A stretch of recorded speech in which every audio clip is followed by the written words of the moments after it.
12 noon on the East Coast, 9 a.m. on the West. And this is Reprint. This isn't breaking headlines. This is a second look with context added for perspective.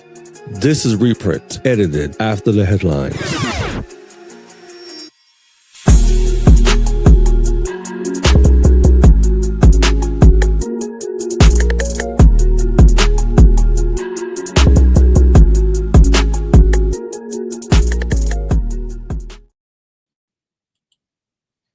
All right. Good morning to the West Coast and good afternoon to the East Coast. This is the Reprint, and I am Crystal Jordan Jennings.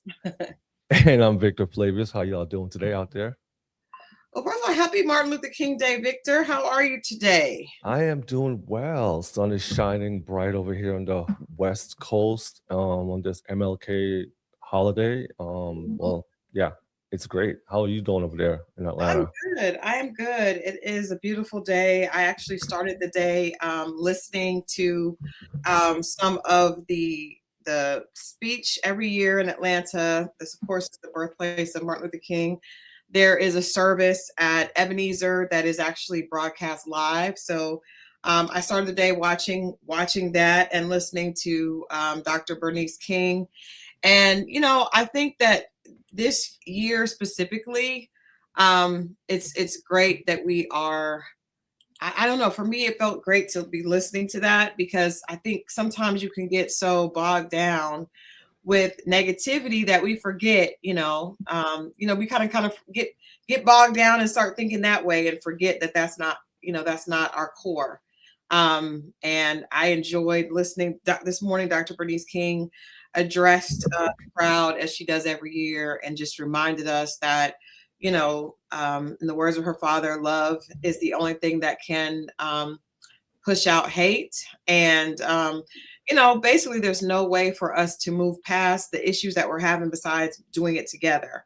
And so I think it was a great reminder for myself. Definitely. I was like, I've kind of gotten, you start looking at things and feel a little bit discouraged, so it was good to hear this morning.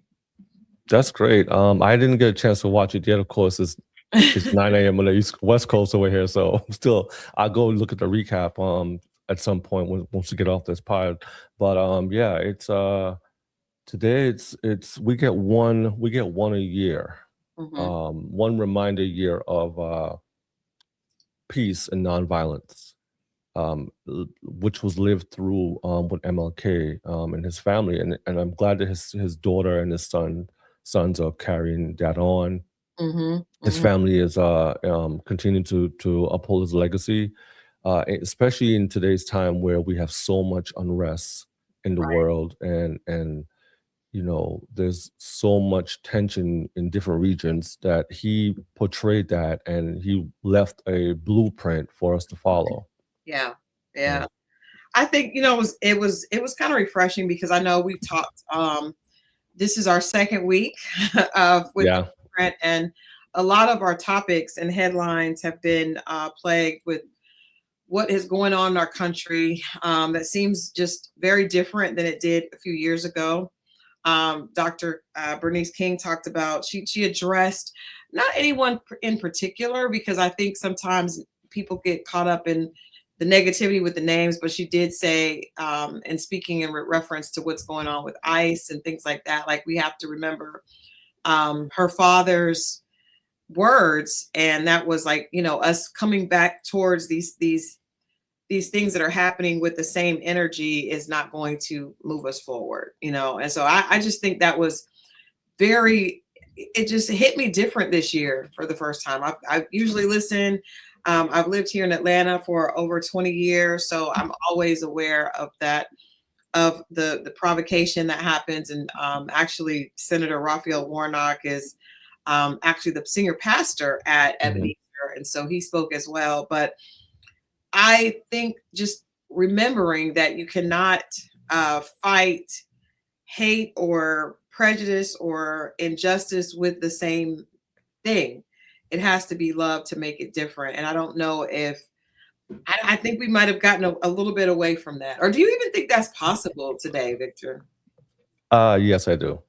I think it's possible to lead. Of course, It's hard because human nature, we want to fight back. We want to like, but he showed that through nonviolence. I believe, just like the Bible says, I don't want to, too much scripture, but it's like you pray for those who persecute you. Jesus said so. Like, when somebody does something against you, you pray for that person. And I think Yeah. MLK followed those guidelines and those pathways where he's like, you know what, we're not going to fight back, because what is fighting going to actually do but show that we're just like the other side, or evil or anger. So he showed us that if they're spraying these fire hoses on you, you don't fight back. They had the dogs on them. They marched. They did everything peaceful because we really want peace. We come in peace. So how will we be able to show the world that we want peace if we're fighting? So Yeah. I think it's possible. I mean, and in today's times, we have different ways of fighting, right? Economically, don't buy something if you don't want to, support a brand that is harmful to you. Whether it be something we don't want to eat or wear or whatever. And I think that's the best way to do it. Yeah. Yeah. I agree. I think that, hopefully we've been talking about the possibility of some businesses not acknowledging this holiday moving forward. But what I took from that, from her speech this morning, and then I know we're going to talk a little bit about the Beloved Community Awards that the Martin Luther King Foundation put on this past weekend. But I really took that, hope is always there, even when it doesn't look that way. And I think we don't necessarily have leaders speaking like that today. So I think we have to be mindful, of that. I think that's what makes Martin Luther King's legacy so important. And so if others are not celebrating, you have the ability to do what is best for you. So whether that's taking off work, even if that day is not a paid holiday, whether Right. that maybe you can't afford to take off, but you can afford to do something that speaks to being peaceful and speaks to showing love and being compassionate towards your fellow man. I don't think that we need to be focused on the things that on the naysayers. I think we have to figure out how to be focused on what we can do ourselves.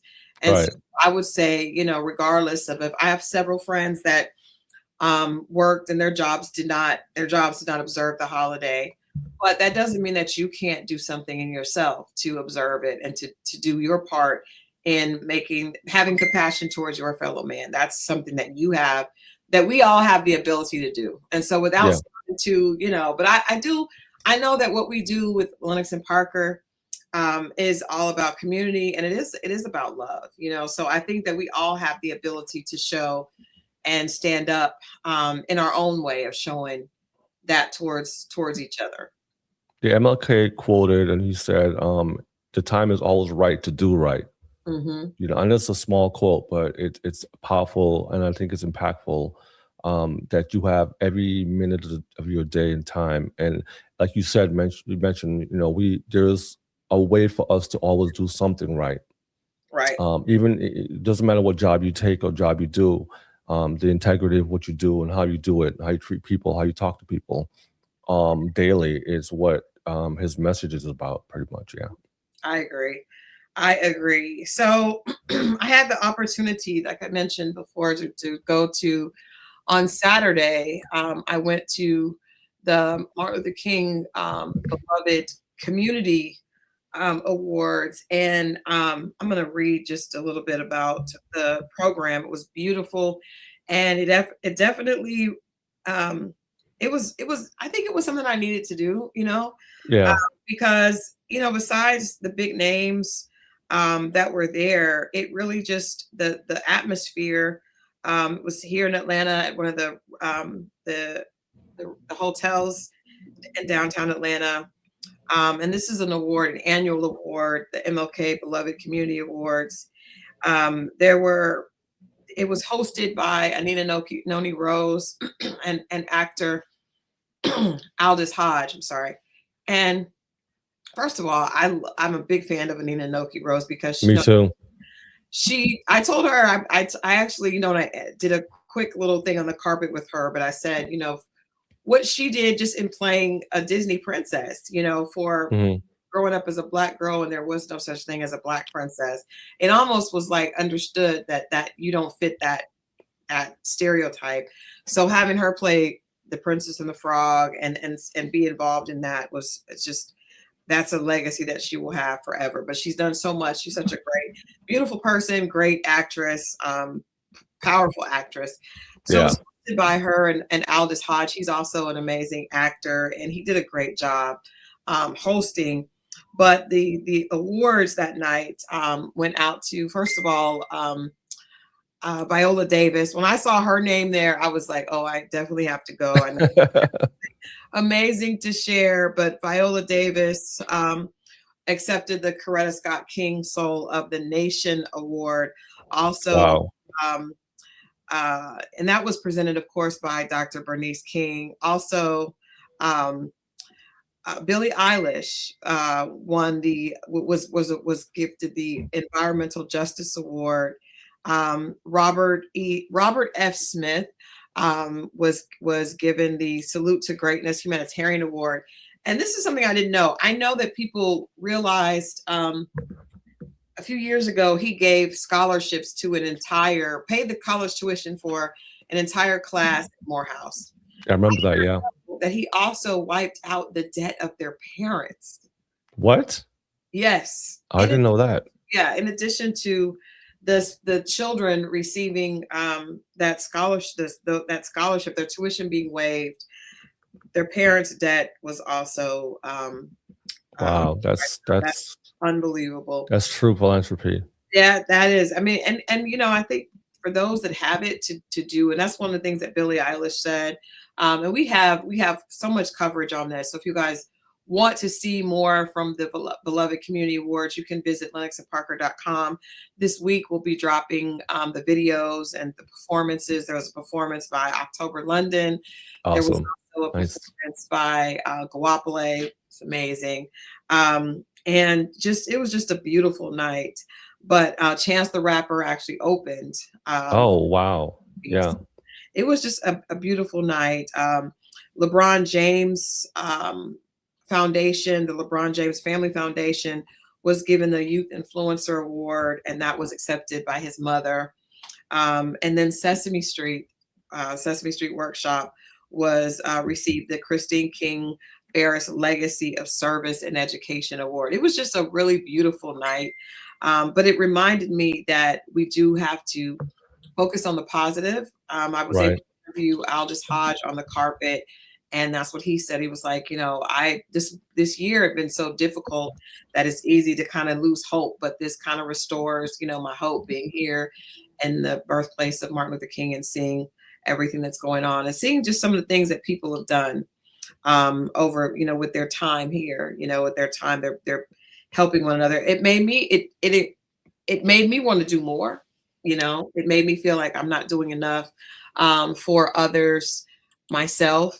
It was just a beautiful night. So like I said, I definitely am excited about all the footage that we have and that we're able to share. And hopefully that footage will inspire our readers to be more involved and to just to think positive. There's always negativity, but we have the choice within us to think positively. I think that's what, and I think you hit it on the head with with Lennox and Parker, the publication. I think that's the mission of it, is pretty much what this whole segment embodies. Everybody that you mentioned, from Billie Eilish to LeBron James and his mother to, Gloria James accepted the award, Chance the Rapper, all of the names you mentioned. Everything that's different segments of entertainment and community service, and they all play a part and did the parts that they play their parts, but they do what they have to do in their parts to always be positive, always share, always give back to the community. And I think that's what the magazine embodies in this realm of public publications and magazines. It's built on that same mindset that we want to always give back to the community. be a Mhm. part of the community, stay connected to the people, and be relatable, and to this is the whole thing. Yeah, I Yeah, agree. yeah. Absolutely. But that's awesome. I mean, the names you mentioned. Wow, Yeah, that's an amazing lineup it was an for amazing an night. event. Yeah, yeah, yeah. It's a whole night of gratitude and love. Wow, Yeah, that's just that's what it sound like. and that's you know what I think you set the tone, and that was the tone set for Yeah, the evening, and it definitely if you could be in that room and not feel overwhelmed with love and with just good seeing that all these people that have accolades and accomplishments, but what they're doing with that. Hearing Billie Eilish speak about how she said that she doesn't feel like she's doing anything special. She said that she feels that that's what she's supposed to do with everything that she's been given. Her mother yeah. was there in the audience, Oh and it wow, nice. was beautiful. I could talk all day about that, so I know we got to move on, but I really urge you to visit the website. Like I said, this week we're going to be dropping more and more content from the awards to Yeah. share. You can feel that. Yeah, it's important to even address this in how we talk about it, because it really shows where the world is, and a lot of people, even though there's negativity going on and people are fighting and all this other stuff, it shows that as a global community, we really want peace. People want happiness. People want to be able to take care of their families and do what they're supposed to do for mankind, and that's Absolutely. what it really shows. So that was awesome, Yeah, absolutely. awesome. Absolutely. I know you got some there's still some good news. We wanted to double down on let people know what they can do today if they're in certain places where they can go to the park, right? Yes. So here in California, our great governor, Gavin Newsom, he has announced that he has directed the California state parks to offer free entry to more than 200 participating parks and beaches here today. So even though a lot of places are closed, some places aren't, observing this day and giving employees time off. And across the board, we know that the administration had, changed some things, and the governor is like, nope, not doing that. We're keeping it. We're going to open it up. It's going to be free, and we're going to let people enjoy this day and remember this is a peaceful time, Mhm. and that's what we want. So yeah, that's what he's doing here in California. I don't know about around the world. I think across the nation there are a couple of other states doing it, but I know here in California that's what we're doing here, and I Yeah, and think that's I'm not really cool. sure. I think Atlanta because, like I said, because it is the birthplace. I know that Yeah. there's still this year. There's a lot of places observing the day. I would suggest if you have not, if you are in Atlanta, and you have not gone down to the King Center and just walked Mhm. the area there. There's a beautiful montage there of where you can actually hear Dr. King's voice. Wow. Yeah. Some of his some of the pictures and some of the quotes are there in stone on the ground. It's just really beautiful. And I know there are people here, we take it for granted because we live here, and I had the honor of working with the King Center on a couple of projects. And so I had not just gone down to walk myself, so I Yeah. definitely, but working with the King Center, it showed me, I was like, wow, I haven't come down here. I haven't just done that. So today is a great day to do that. If you're not in Atlanta or California, I think you can do your own type of celebration. I think, just calling a family member. I think we're always reminded of the fact that life is fragile and Yeah. we're not, um, we're not guaranteed anything. One of the things that did happen at the awards, I did want to mention that slipped my mind was there was um, a memorial for a visual memorial for Malcolm Jamal Warner, who Oh, we lost nice. last year. And so I just think it reminds us to just, those people that you love, make sure that you can show your love and compassion in individual ways. Make sure that you reach out to the family member or a friend that you may not have spoken with in a while, someone that may be going through hard times, and just do something that shows human compassion today. Yeah. Volunteer at your local soup kitchen, or go to a library and take out some books or look at some film, support museums. These are things we can all do. But, as you was talking, I was thinking about the fact that MLK wasn't so far away. I mean, he didn't die like in 1920 or 1930. This was in the 60s and 70s. Our lifetime. We see a lot of black and white pictures of him and his family. His kids are well alive and kicking and take up doing their father's work, continuing their father's work.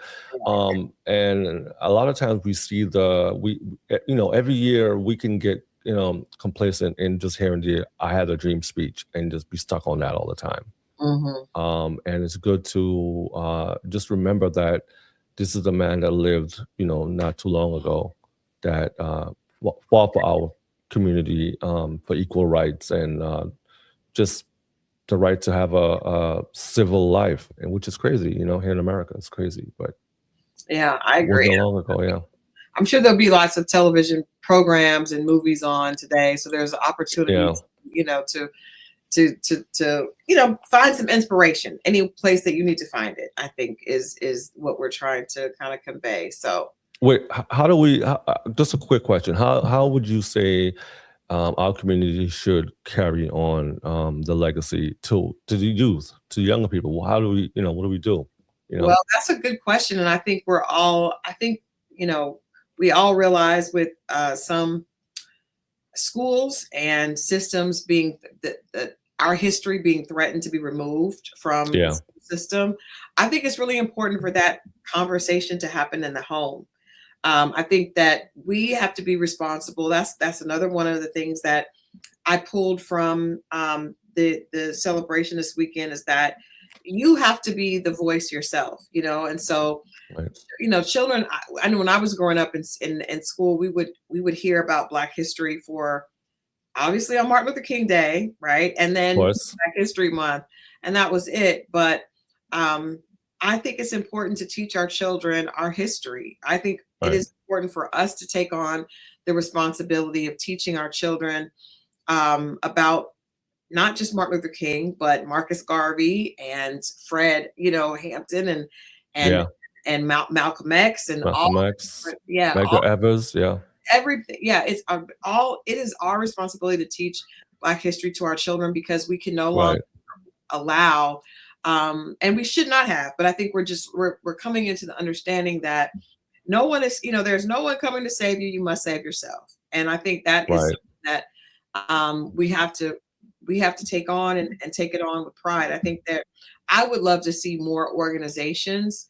A lot of people, as a kid, I actually was a part of Sesame Street, right? So that's a part of. Oh, that's awesome. But I didn't know that. Yeah. So I feel really strongly about that. But I think that in our children's activities and different, after school programs, we have to create opportunities for our children to be taught their heritage, because I think where you come from and you can feel a sense of pride in where you come from, it translates to self-confidence, right? And so I think it's really important to share with young people where they've come from, not in the way to make them hate, but in the way to make them understand the strength and resilience and feel this responsibility to contribute to that legacy themselves. So I think, I don't have young children. My children and your children are, at the age where they've gotten what they needed from their parents and they're learning. I mean, they still rely on their parents, but my son is a professor and he teaches African-American literature. And so he has taken, I'm proud of him because I see him really feel strongly about teaching about the Harlem Renaissance and different times in our culture, where we did have amazing, very, very talented artists, painters, writers, poets, and all of that. So I think one of the things that we can do for young people is just keep them connected to their history. Because even though the history it is filled with a lot of pain, I think there's also undeniable strength there. And I think for me, when I was young, I had a high school English teacher named Mr. Carl Williams. I'll always be thankful for his contribution in my life, because he really, we talked about African American literature, but he took it a step further than the curriculum suggested, and he really made sure that we connected and understood, that we had a responsibility to be we were the result of their hard work. These people that Right. sat down and this, that forced their way in. How dare you get this opportunity and not give back to it? And so, when I wrote my first book, he was one of the people I dedicated to. I think teachers are extremely important, and I think when parents and teachers work together, it can be very beautiful. But overall, as a community, we need to realize it's our responsibility to teach young people about their heritage and their history and their sense of pride and where they came from. Yeah, I kind of feel like since the 60s, it kind of got a little bit lax in the 90s and 2000s because of all the quote unquote progression we've had with education and jobs and just buying homes, and and now we're kind of going back to a time of a little bit of unrest. So I think it's coming back up again, the importance of it, because it's not we saw the closing of the was it NPR Yes. donations, and Sesame Street's gone, and so we see those things that had been a staple in our community as far as keeping that message, in our kids, in our faces when we were little, growing up, and instilling it in us. Now we don't have that for the upcoming kids, so it's up to us to pick up that mantle and figure out what to do next, how to get those programs back in place, and And even how to, that hurts so much to I see know. NPR, a lot of different staples of our growing up, the years we grew up on. But I think there's also an opportunity because the internet and social media do provide an opportunity to share. So I think, just like with our channels, like, trying to share something that entertains but is also positive, I think we do have that responsibility to feed into our communities. And I think we all have that ability. No, you may not have the money of Sesame Street or NPR, but you do have the ability to put something positive out on your timeline, on your feed, Yeah. and just to share what your contribution is. And so I think we all have the ability to get involved in anything. It doesn't matter the size. Someone could think this is very small, but everything counts, and it takes a lot of small initiatives to create a big initiative. So Yeah. a lot of people feeding the marketplace and feeding things for children with books, with stories, with music, Yeah. as the rapper, seeing him there as a part of, a generation that is younger, but what he's doing with his music is feeding in his way. So I think we can, no one's contribution is too small. Yeah. This will encourage That's and right. inspire people to get up and do it. We have to be real intentional of how we do things and what we do next. Yeah. Absolutely. Yeah. That's awesome. Absolutely. So what else is going on in our world as we are still starting the top of 2026? So one small not great, but one small, plus Venus Williams. Yes. We saw that over the weekend. She didn't win, or she didn't, get to the next level, but she set a record at 45. She's the oldest female to play the Australian Open. Wow. Yeah, and that's again, the Williams sisters are setting the tone, just setting the bar really high. Yeah, that was awesome to see that. Today, especially on a day like today. Yeah, that's awesome. And I think they are just. I remember I did a story a few years ago for another outlet, and basically the story was there were statistics proving that Serena Williams was the best athlete of all time, the greatest athlete of all time, Right, of this time. But Venus and Serena are both just amazing women, and we see them in different. Venus got married recently, and so I think just proving that women you can create your own lane. You can be what you want to be. But I love the fact of seeing her do that at 45. We have this this idea that women at a certain point are not able to be as active or to be as Yeah. competitive, but she's breaking that stereotype. And I love the fact it's not always about winning. Sometimes it's about the fact that she played and she didn't necessarily win, but she did set a record, just shows Right.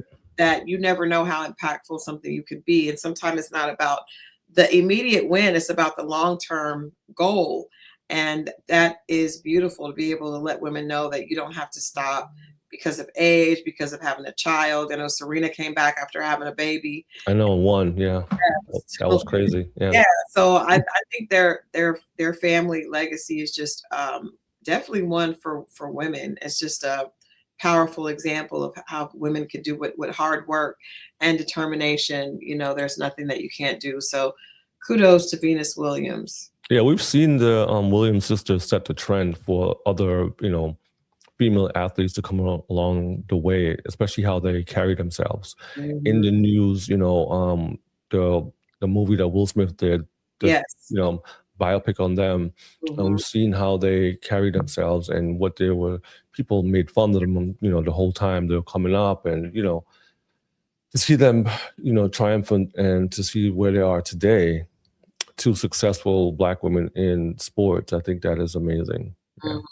Well, the movie that Will Smith did, he played their father, and I think the movie was more from the perspective of the sacrifices that he did, or just the tenacity that he placed in his daughters. And it was beautiful to see that, as a parent, you have the ability to kind of mold and shape your children. And I think there's still room for us to see more on the girls and like their story, because that was more from their father, Richard's perspective of being able to teach them and tell them, and then not to accept anything less from others. He made sure that they were challenged, just seeing how he instilled in them that they were the greatest, even before they were able to get to that point. They showed up with confidence. And I think that means so much for children. When a child is confident, they can accomplish anything. So it's a beautiful story. Maybe that's something you could do on Martin Luther King Day. Watch that movie, because it's a great film, and it definitely speaks to the power of a father's love and guidance, and how that can really make all the difference. I think also one of the sisters is a doctor as well too. I think one of the Williams sisters is a doctor. So you got two athletes and a doctor.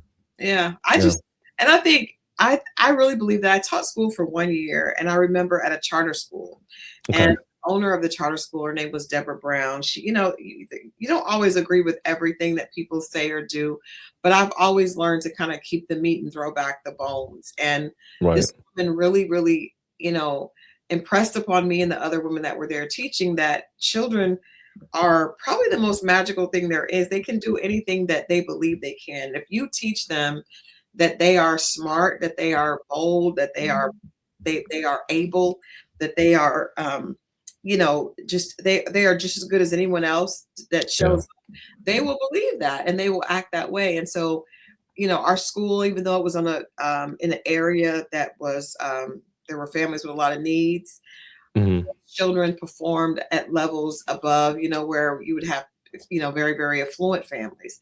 And so I think that a child's mind is it's a delicate thing, because you can shape it. If you are pouring in confidence and love, that child is going to perform at that level in anything that they're doing, be it tennis, be it their academics, their whatever. They believe they can do it. And I think parents have to understand the power they have. I don't even think I understood it, at that when my children were little. I definitely did pour into them, but I see even more that children are they are our biggest, they are our legacy, right? And so I think we need to do as much as we can to pour into those young minds, because some children don't have parents. But if they like myself, my mom was there. I didn't have a father, but I had an English teacher, that I had for 2 years, my junior and senior year, that really poured into me.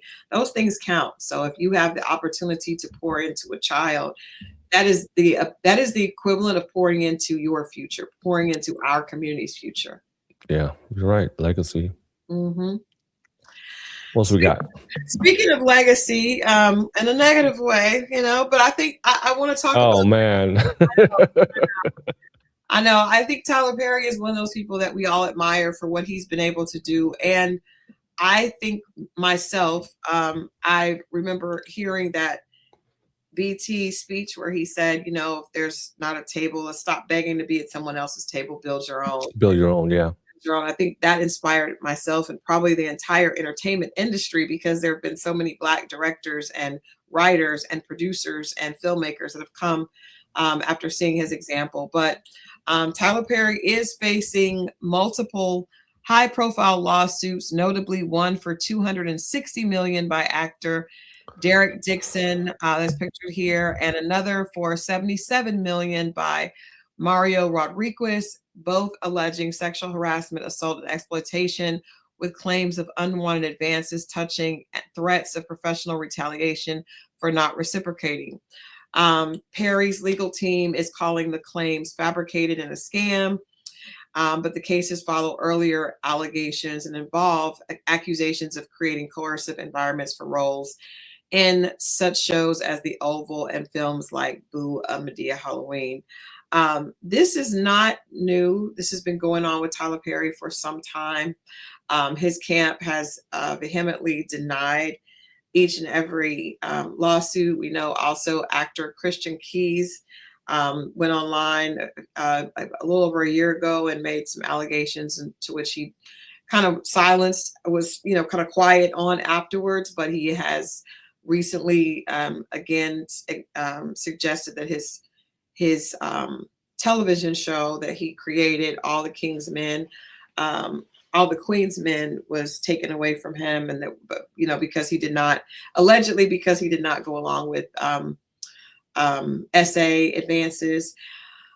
This is what I want to ask you, Victor, and anyone that's watching. We would love to hear your feedback on this. So, because at this point, we've talked a lot about documentaries. I know we've talked about what we saw with the R. Kelly documentary. We saw with Sean P. Diddy Combs documentary, that he lawsuits filed against him because of many different things.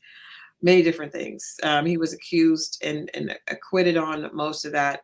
R. Kelly was found guilty on some others. But I'm wondering, is this new wave of trying people in the court of public opinion, is this fair? And what do we do with the art and all the goodness? Over the weekend I watched the Cosby Show, right? Yeah. And I think Bill Cosby is probably one of the, I think that was, I would say, the best television show ever on television, I believe, is the Cosby Show. I just think it was the writing, the continuity of the character. I just think it was the best show on television, if you're talking about a sitcom, right? And we know that Tyler Perry has done a lot of amazing things for our community. He's basically salvaged some of our legends that were not receiving pay. Right. Cicely Tyson, Felicia Rashad has gone back and brought them and showed them their flowers in real time. I don't know. I don't think any of us know the truth when it comes to allegations. We know that financial gain is a huge motivator, but then we also know that often power corrupts. Right.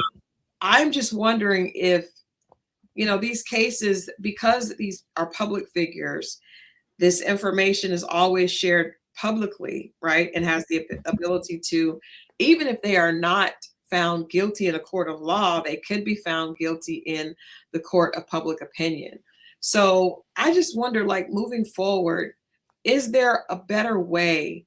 Because it's really unfortunate that anyone that has a certain amount of financial success is going to be a target, right? But then I also am very, I'm sensitive to the fact that victims should not be made to feel guilty or should not be,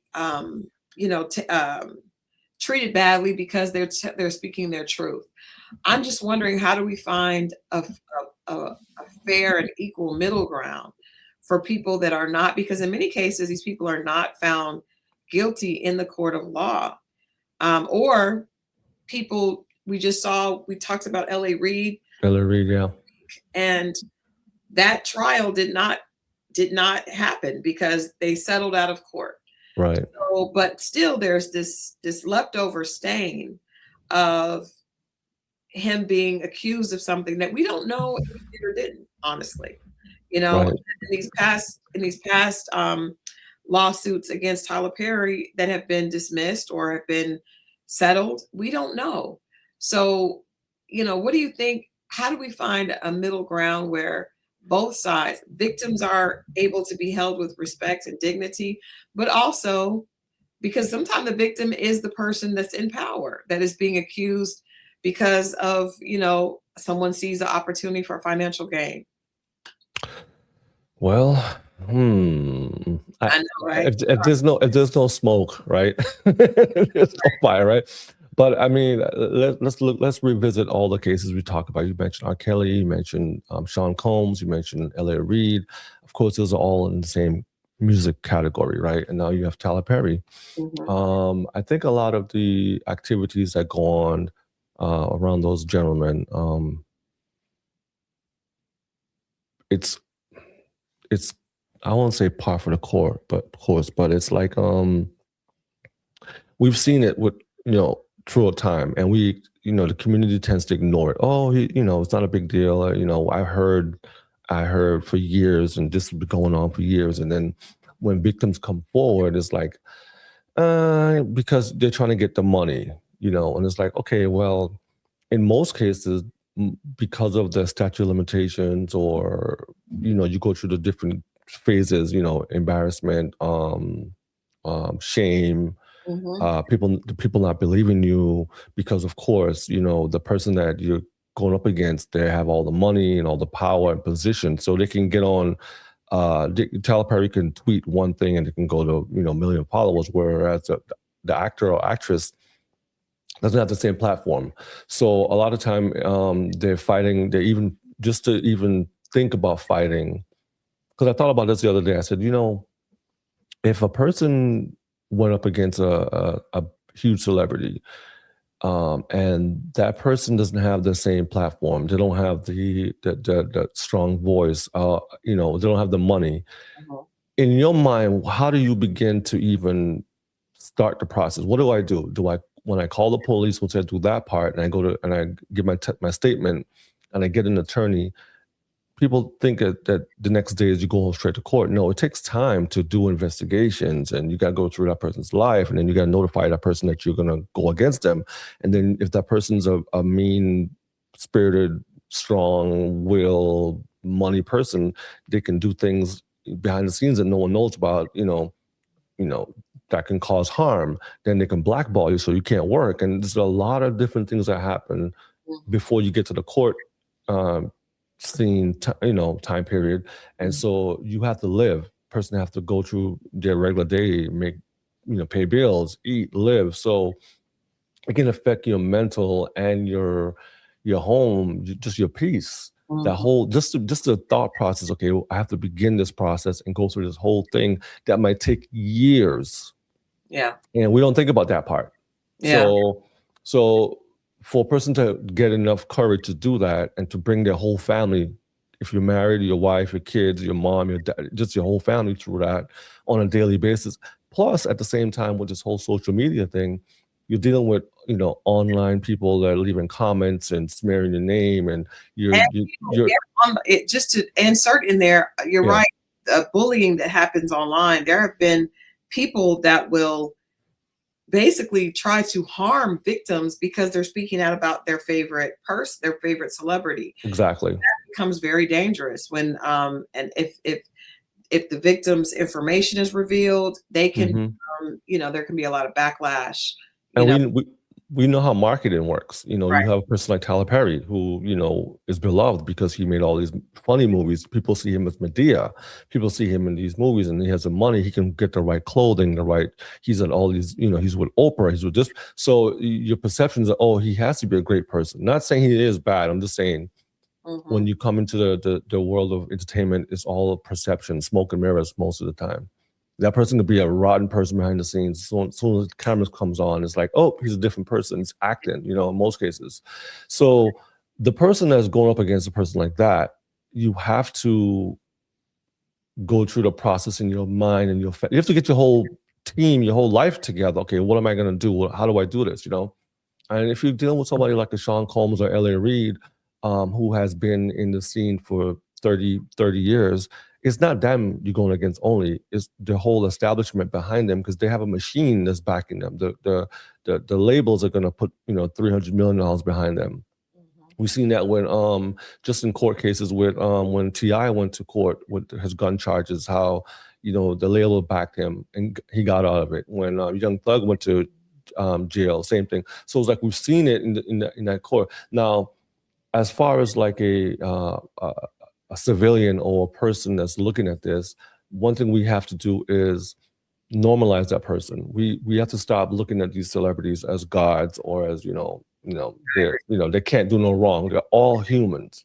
All of them are. They all have flaws and go through issues like you and me. The only thing they have is more money and a contract that says they have that. That's it. Most of them don't even have the money. They just have the contract and they have that life that supposedly is supposed to look a certain way.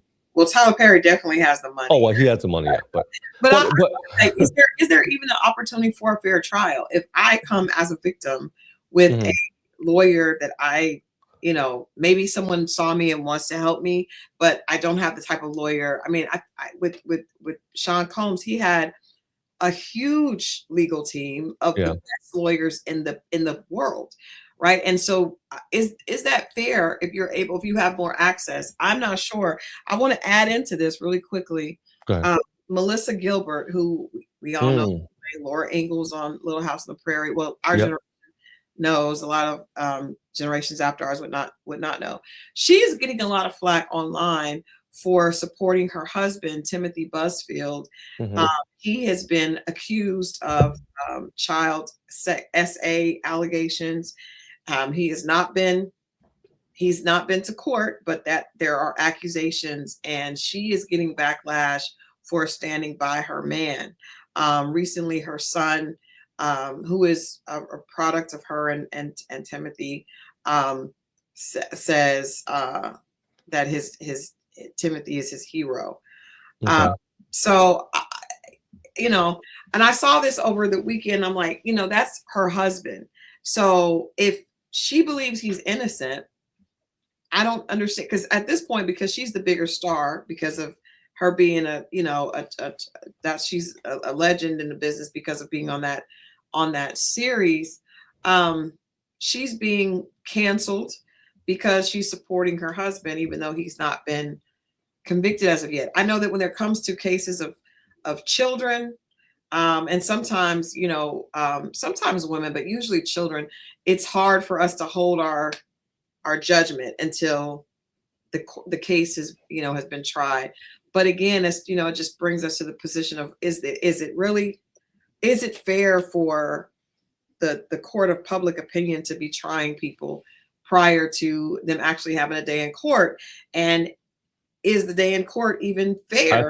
I think it's fair, because if that same person would you got to take the good and the bad together, in public eye. You can't say, okay, well, I'm winning all these awards and everyone loves me so much, and then when something bad happens and people first of all give you the benefit of the doubt and then start to see, well, wait a minute, all these people come out of the woodwork saying the same thing. This one guy said you did this to him. This other guy said, then is everybody lying? And so we give you the opportunity to say something, and you don't say anything. You just like, okay, well, I am him, so I'm not going to say anything. Then it becomes, okay, well, wait a minute, what's really going on here? Because you start to see a pattern, and that's what I think we have to look at it. What is the pattern we're looking at? The pattern with R. Kelly was young women. We've seen the pattern. We've heard it, and then you heard it in the music. The pattern with Sean Combs was the partying, and people don't deny that he didn't have parties. Yeah, he did.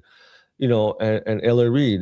So it's like we see the pattern, and so you have to say, okay, what is the pattern going on here? And then, I want to make sure we said not just the partying. It was partying at other people's expense, and people being mistreated during those parties. So it's not a problem for him to party, but the problem was there was abuse I'm gonna add in President Trump. Same with him. There was a pattern back when he was doing. I remember hearing stories started that I remembered when he was doing The Apprentice.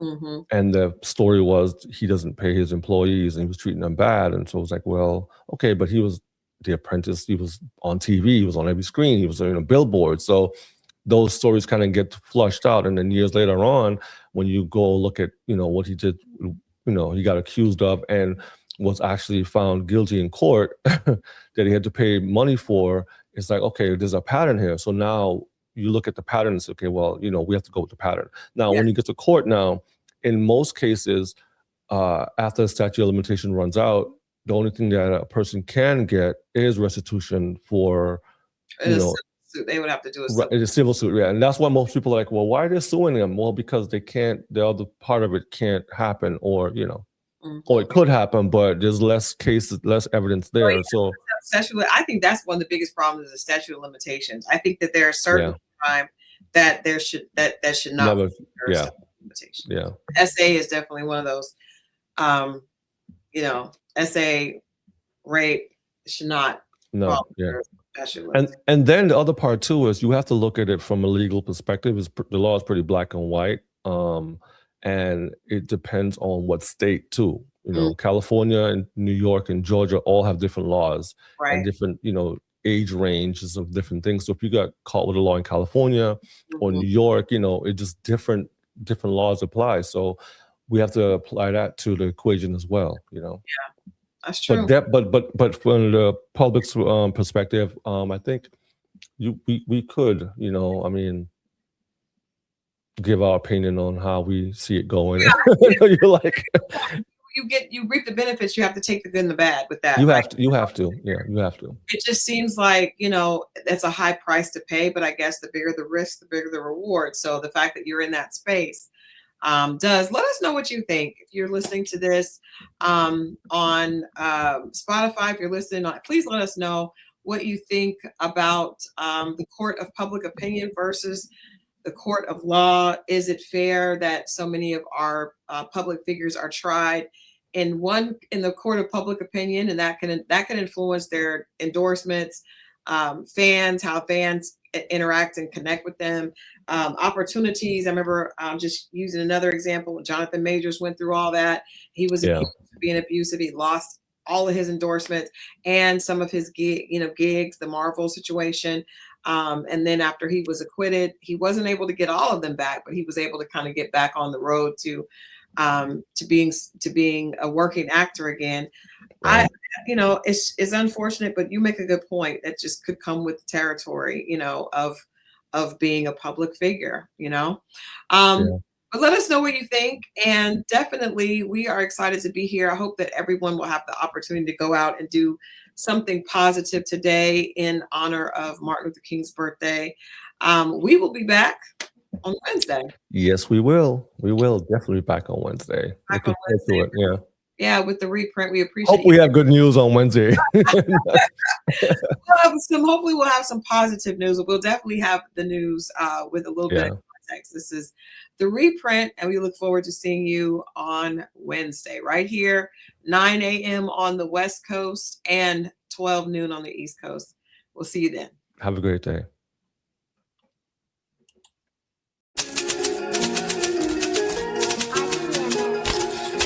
It's 12 noon on the East Coast, 9 a.m. on the West. And this is Reprint. This isn't breaking headlines. This is a second look with context added for perspective.